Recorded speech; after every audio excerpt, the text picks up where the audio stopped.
नमस्कार प्यारे बच्चों, कैसे हैं आप सब। आशा करता हूँ कि सब अच्छे होंगे। तो चलिए शुरू करते हैं। आज हम करेंगे वर्कशीट नंबर 80। अगर आप यही वर्कशीट इंग्लिश में देखना चाह रहे हैं तो वीडियो के डिस्क्रिप्शन में दिए गए लिंक पर जाकर देख सकते हैं। ये वर्कशीट 6 अक्टूबर 2020 की है। यहाँ पर बच्चे अपना नाम लिखेंगे, यहाँ पर अपने अध्यापक का नाम लिखेंगे। आज हम पढ़ने वाले हैं प्रदूषण के बारे में। तो चलिए शुरू करते हैं। पर्यावरण में हानिकारक पदार्थों का मिल जाना प्रदूषण कहलाता है।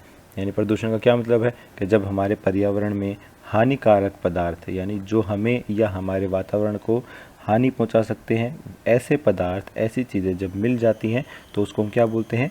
प्रदूषण बोलते हैं। यह भूमि, जल तथा वायु को गंदा करता है और उन्हें उपयोग के लिए असुरक्षित या अनुपयुक्त बनाता है। यानी पोल्यूशन से क्या होता है कि अलग अलग तरह के इसने बताया यहाँ पे, भूमि को, जल को तथा वायु को गंदा कर देता है और हम उसे इस्तेमाल नहीं कर पाएंगे। प्रदूषण हमारे स्वास्थ्य और पर्यावरण पर बुरा प्रभाव डालता है। मानव द्वारा की गई गतिविधियाँ हमारे पर्यावरण को प्रदूषित करती हैं। यानी बहुत सारी चीज़ें ऐसी होती हैं जो हम लोगों द्वारा, मानव द्वारा की जाती हैं, जिसकी वजह से क्या होता है? पर्यावरण में प्रदूषण फैलता है। उदाहरण के लिए क्या बता रहा है वो कि वाहनों और कारखानों से निकलने वाले धुएं के कारण वायु प्रदूषण होता है। यानी जो धुआं अपने वाहनों से निकलता है, कारखानों से निकलता है, उसकी वजह से क्या होता है? वायु प्रदूषण होता है। फिर वो बता रहा है मुख्य प्रकार के प्रदूषण, यानी उसने यहाँ पर 4 तरह के प्रदूषण बताए हैं। कौन कौन से? पहला है वायु प्रदूषण यानी हवा का प्रदूषण। दूसरा है भूमि प्रदूषण यानी ज़मीन का प्रदूषण। तीसरा है ध्वनि प्रदूषण यानी आवाज़ का प्रदूषण। और चौथा है जल प्रदूषण यानी पानी का प्रदूषण। वे क्या होते हैं, इनके बारे में थोड़ी सी डिटेल हम नीचे लेंगे और इस सवाल का जवाब भी देंगे साथ साथ। वो कह रहा है निम्नलिखित प्रश्नों के उत्तर दीजिए। सबसे पहले वो क्या बोल रहा है? निम्न चित्रों में दिखाए गए प्रदूषण के प्रकार को पहचानें और लिखें। यानी ये चित्र किस किस प्रदूषण के उदाहरण है वो हमें लिखना है। सबसे पहले चित्र में हम देखते हैं इसमें क्या हो रहा है। इसमें गाड़ियों से धुआं निकल रहा है, ठीक है, फैक्ट्रियों से धुआं निकल रहा है और सारा धुआं कहाँ जा रहा है? हमारी हवा में जा रहा है, ठीक है। जिससे क्या होता है? हमारी हवा साफ नहीं होती और गंदी हो जाती है और वो सांस लेने लायक नहीं बचती। तो ये कौन सा प्रदूषण है? ये है वायु प्रदूषण। आगे चलते हैं। ये देखिए यहाँ पर इस आदमी ने अपने कान बंद कर रखे हैं, ठीक है, क्योंकि अलग अलग जगह से शोर आ रहा है। ट्रेन का शोर आ रहा है, गाड़ियों का शोर आ रहा है, ठीक है, यहाँ पर स्पीकर बज रहे हैं, ऊपर से हवाई जहाज जा रहा है, तो बहुत ज़्यादा शोर है। तो ये है ध्वनि का प्रदूषण यानी आवाज़ का प्रदूषण, ठीक है।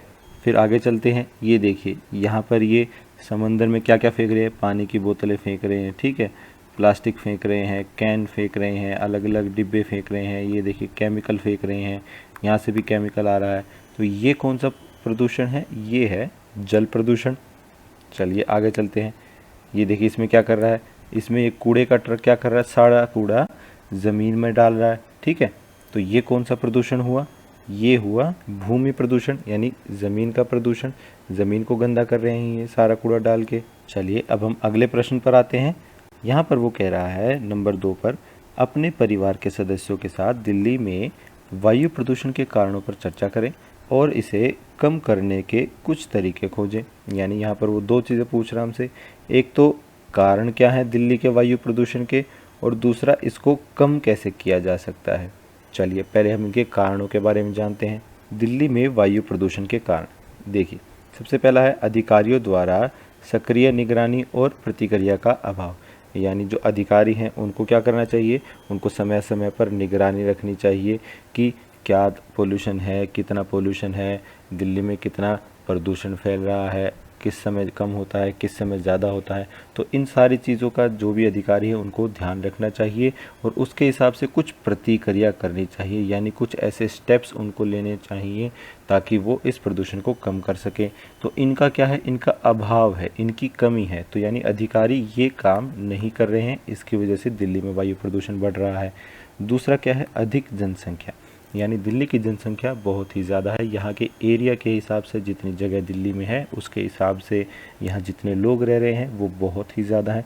तो जितने ज़्यादा लोग होंगे उतना ज़्यादा प्रदूषण होगा, उतना कम लोगों को हम मैनेज कर पाएंगे, कम लोगों को हम सिखा पाएंगे कि कैसे प्रदूषण को रोका जा सकता है, ठीक है। तो वो भी एक कारण है। वायु प्रदूषण का। फिर देखते हैं अगला पॉइंट, ये कह रहा है कि दिल्ली में कचरा जलना और अवैध औद्योगिक गतिविधियाँ, यानी जब आप दिल्ली में जो कचरा जलता है, जो कचरे को जला देते हैं, उससे भी बहुत सारा प्रदूषण होता है। और क्या है, अवैध तरीके से जो औद्योगिक गतिविधियाँ चल रही हैं, ठीक है, ये जो फैक्ट्रियाँ चल रही हैं, जो सही तरीके से नहीं चल रही हैं, अवैध तरीके से चल रही हैं, उनकी वजह से भी क्या होता है, वायु प्रदूषण होता है दिल्ली में। और क्या है, मोटर वाहन उत्सर्जन, यानी मोटर वाहन से जो धुआं निकलता है बाहर, ठीक है, वो भी क्या करता है, वो भी वायु प्रदूषण करता है। जो हमारी डीजल की और पेट्रोल की गाड़ियाँ होती है, उससे जो धुआं निकलता है, उससे वायु प्रदूषण होता है।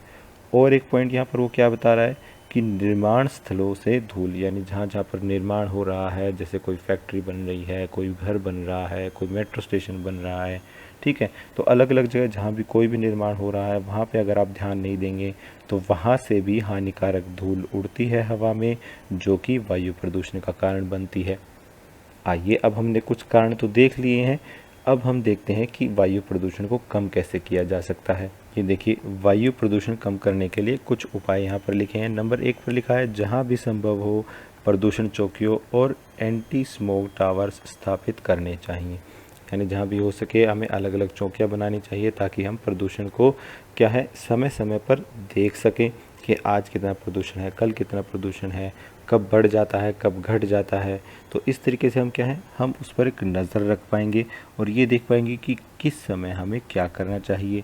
और हम क्या कर सकते हैं, एंटी स्मोक टावर्स, ठीक है, ये क्या होते हैं, ये देखिए, ये एक तरह के डिवाइस होते हैं, जैसा आप इस चित्र में देख सकते हैं। ये हमारे वातावरण से खराब हवा को खींचकर उसको साफ करके साफ हवा को दोबारा वातावरण में भेज देते हैं। तो ऐसे टावर्स जहाँ भी हो सके हमें दिल्ली में लगाने चाहिए। आइए नंबर 2 पर देखते हैं, इलेक्ट्रिक वाहनों को तेज़ी से अपनाना, यानी जो बिजली से चलने वाले वाहन है, इलेक्ट्रिक वाहन है, उनको हमें अपनाना चाहिए। पेट्रोल डीजल की गाड़ियों को छोड़ देना चाहिए जितना जल्दी हो सके। और सार्वजनिक परिवहन का अधिक उपयोग, यानी जब भी हो सके आपको सार्वजनिक परिवहन यानी डीटीसी बसेस वगैरह जो होती हैं उनका इस्तेमाल करना चाहिए। नंबर 3 पर देखते हैं, नागरिकों को जब भी संभव हो कूड़े और अन्य वस्तुओं जैसे पटाखे आदि को जलाने से बचना चाहिए। यानी नागरिक जो है, हम जैसे नागरिक जो है, हमें कोशिश ये करनी चाहिए कि हम कुछ भी ना जलाएं। जैसे कि कूड़ा हम जलाते हैं तो उससे भी वायु प्रदूषण होता है, या पटाखे जैसी चीज़ हम जलाते हैं तो उनसे भी बहुत ज़्यादा वायु प्रदूषण होता है। तो हमें कोशिश ये करनी चाहिए कि जब भी हो सके ऐसी चीज़ें हम ना जलाएं।